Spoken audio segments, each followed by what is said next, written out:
Hi, my name is Jocelyn Sirius, and I'm going to be talking about cognitive therapy today. Okay, so let's go ahead and talk about the case studies and the main points of this case study. So today we're going to be talking about Steve. Steve is a 38-year-old man who lives in a residential facility for recovering substance abusers and participates in a work therapy program. Um, so some of his backstory is that he is an only child, not very close with his parents. His parents sent him to a private military academy um, because he got expelled from from public school. And when he was 11, his parents got divorced, and then Steve moved in with his mom, and his mom remarried when he was 17. Straight after he graduated from high school, he went into the Navy, and after 4 years of serving in the Navy, he came back and he was working. But shortly after, he was told to go to the doctors because he found blood in his urine, and they found lesions in his renal tube. After he found out about this, he fell into a depressive state, and he had manic episodes. So later, he was diagnosed with bipolar disorder, and he was prescribed lithium for the bipolar disorder. In 1990, Steve was involved in a car accident while he was intoxicated, and although it was determined that it was the other person's fault for the accident, Steve was charged with manslaughter and placed on probation and ordered to pay $10,000 in restitution. His mother disowned him, and his fiancee left him because Steve continued to drink. Steve has been in and out of treatment for substance abuse and is currently on Antabuse and lithium. He is in counseling, and he acknowledges that he's struggling with being too immature and that he lacks self-respect. Steve gets sad when he thinks about the views that his parents have on him about him being an alcoholic and a manic depressive. And although he does get depressed at times, Steve does want to rebuild his life. He wants to find a good job and become self-supporting. Okay, so here are some of our central constructs. I'm just going to go ahead and talk about them very briefly because there's 6 of them, and then I'm going to go ahead and talk about how that relates to the case study. So we have adaptive theory. We have 3 major evolutionary goals as humans. First one is our survival. Second one is conservation and expanding resources. And third is reproduction. The cognitive model. So the cognitive model is our emotions and behaviors and how we perceive situations. So the way that you think affects the way that you feel. There's 3 levels of cognitive processing in humans: automatic or preconscious level, conscious level, and metacognitive levels. Now let's talk about modes. Modes are networks of cognitive, emotional, and behavioral patterns that shape personality and influence how we interpret situations. So we have 3 types of modes. We have primal, constructive, and minor modes.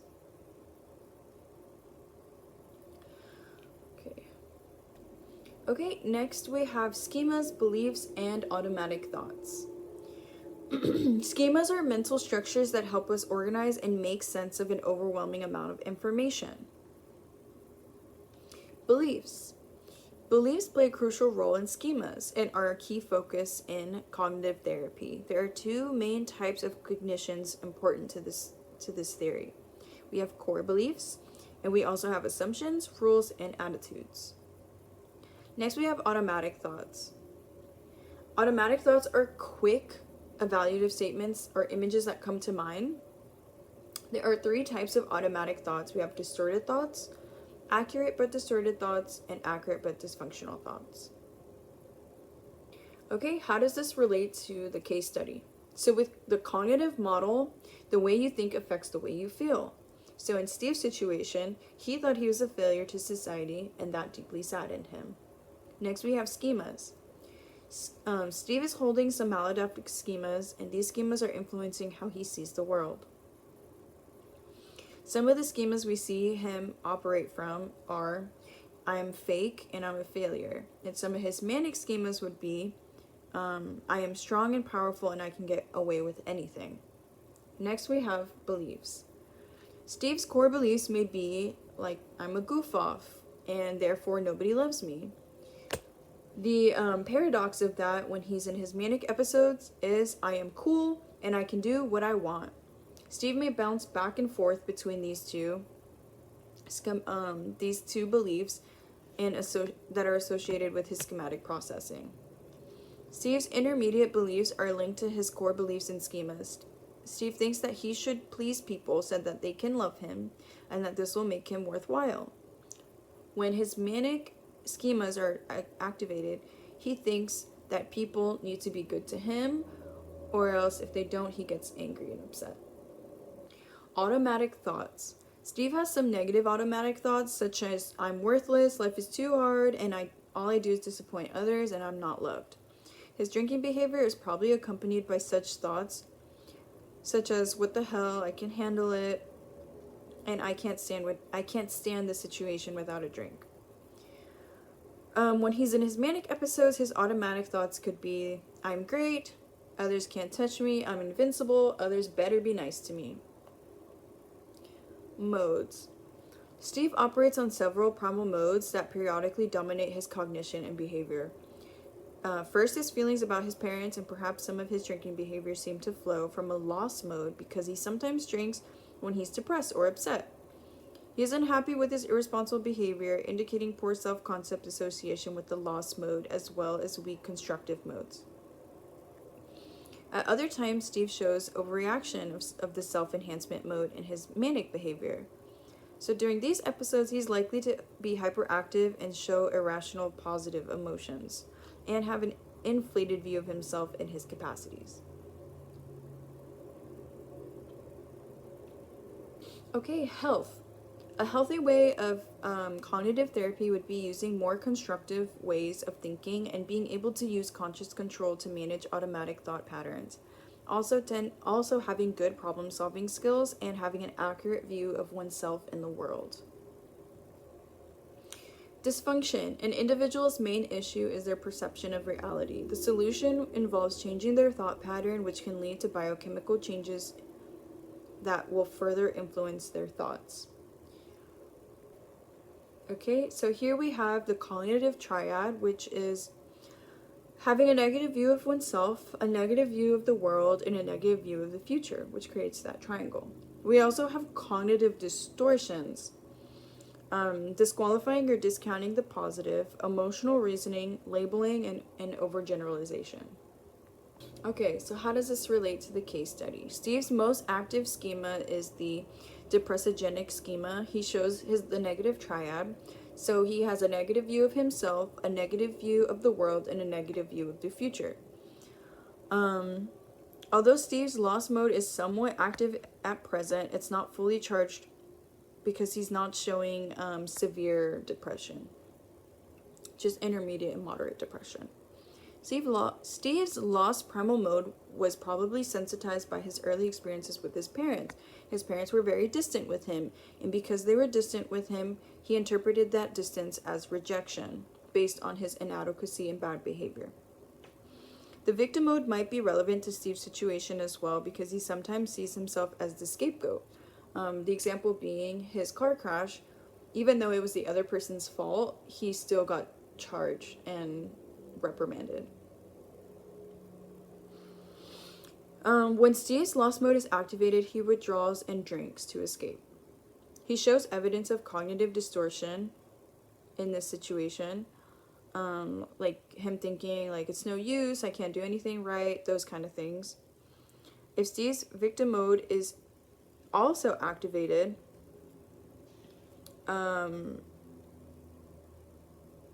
he may feel threatened and angry, and at times he can get energized by his anger. Occasionally, Steve enters a manic phase that results from the activation of self-enhancement. Occasionally, Steve enters a manic episode, which results and him believing that he is invincible. So he acts out because he has an exaggerated sense of power. If his victim mode is activated at the same time, he may physically attack the person or entity perceived to be threatening to him. When the manic mode is active, he probably has automatic thoughts such as, what the hell, one drink is fine and everyone loves me, instead of the thought of like I'm not loved or everyone hates me. Okay, so therapeutic techniques. We have 12 therapeutic techniques in cognitive therapy, and I'm going to talk about how each of them relate to the case study. We have 12 therapeutic techniques. The first one is cognitive restructuring.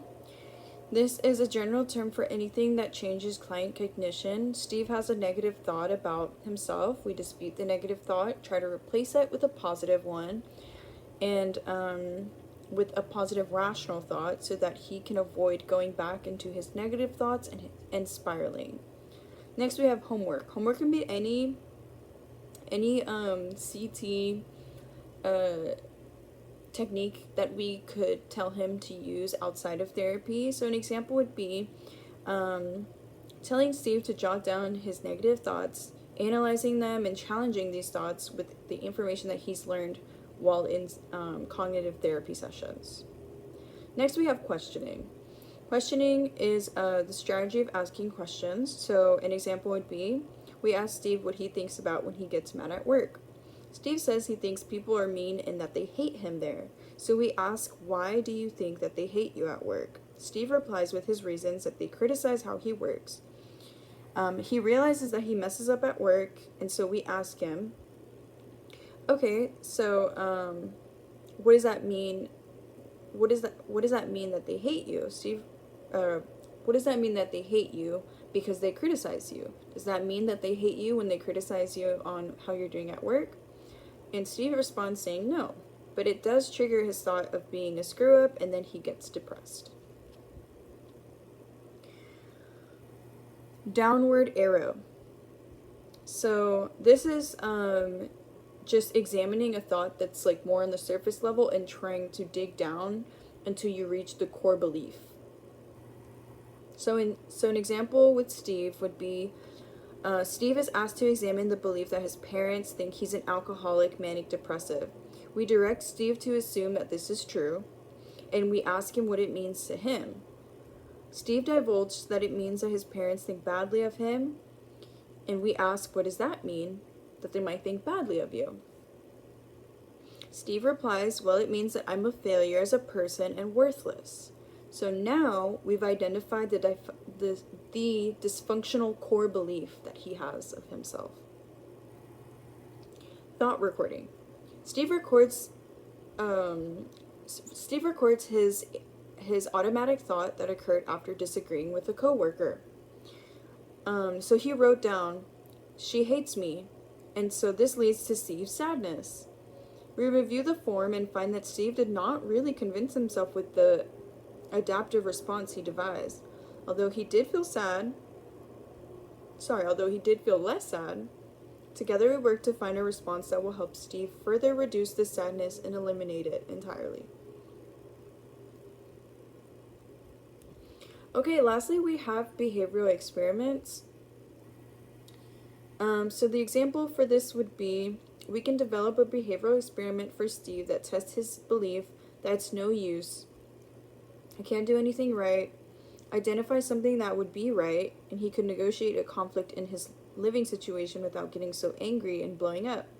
For example, Steve wants to be able to watch a certain show on TV, but he's afraid to ask the other residents about it. So together in therapy, we can work on making strategies to help Steve ask this question. Okay, next we have our last 6 therapeutic techniques that I will try my best to go over as quick as possible. So now we have activity scheduling. When clients are very depressed or low on energy, we create a daily schedule for them to follow in between sessions. So an example would be, Um, Steve is in this work therapy program, and he does not need to schedule activities during the week, but on the weekends, he finds it difficult to do activities and stuff. So me and him come together. We develop a schedule for his Saturdays that include important errands that he should accomplish, like going shopping or doing laundry, along with some fun activities like watching TV. Specific times are set up for the activities, and Steve is to record his completion of each, along with the ratings of how he likes it or not. Graded tasks. Let's go ahead and just go to the example for this one. So the example would be Steve wants to get a job, but this is a big task for him. So what we're going to do is we're going to create smaller tasks that then complete the bigger task. So the example would be Steve wants to get a job, and so we're going to start off by telling Steve to go research what job he wants to do. Next step would be telling Steve to create a resume. The next step would be, say he finds a specific place that he wants to work at. In this example, Steve says he wants to work in the food industry. So what we would do is we would write down where he could go to, what restaurants he could go to that he's interested in working at. And then from then on, once he's at the restaurant, we can tell him, okay, why don't you talk to one or two of the people that work there and ask them how you could possibly get a job working there. And so it's just all these tiny little steps and all these tiny, a bigger task made into smaller ones that will accomplish his bigger goal. Next, we have social skills training. This is borrowed from behavioralism. Social skills training involves teaching clients skills that promote harmonious and productive interactions with others. So for Steve, he wants to learn how to get along with the people that he works with and get along with the people that he's living with at the residency. So in this example, we are telling Steve to do some research on assertive training, so that this could help his relationships, the ones that I just talked about. Okay, next we have problem solving. So example would be Steve and I are problem solving around the desire to remain abstinent from drinking. One thing we decide is that when he gets depressed, he likely is going to drink. So we examine his cognitions and behaviors and devise alternative responses to use when he gets depressed and he wants to drink. Next, we have imagery.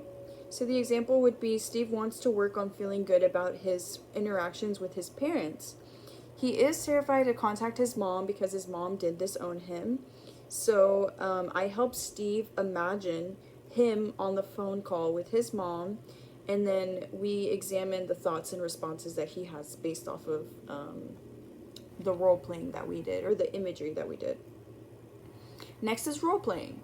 So role playing is the counselor is modeling social skills for the client. So the example would be Steve and I are role playing, talking on the phone with his mom.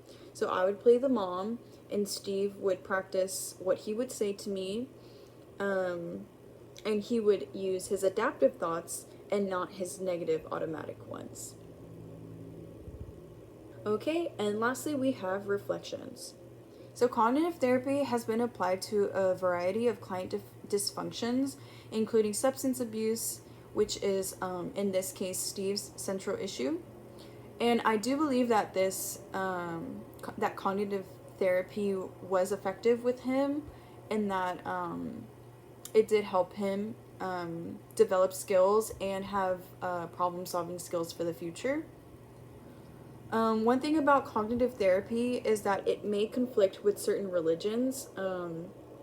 Cognitive therapy is about is about one, having control over your choices and the way that you view things. And certain religions might clash with that because they feel or they believe that a higher power has control over the outcome of the person. I do appreciate the balance and flexibility of this theory. I could see myself using some of the techniques from this theory, and I have had previous therapy sessions where this has been used on me, and I do feel like it's worked. So I do agree with some of it. I don't think I would use it solely just a. I don't think I would be a cognitive therapist, but I agree with some of the concepts in this theory. All right, and so that concludes my presentation for cognitive therapy, and in the last page is my works cited. So thank you very much.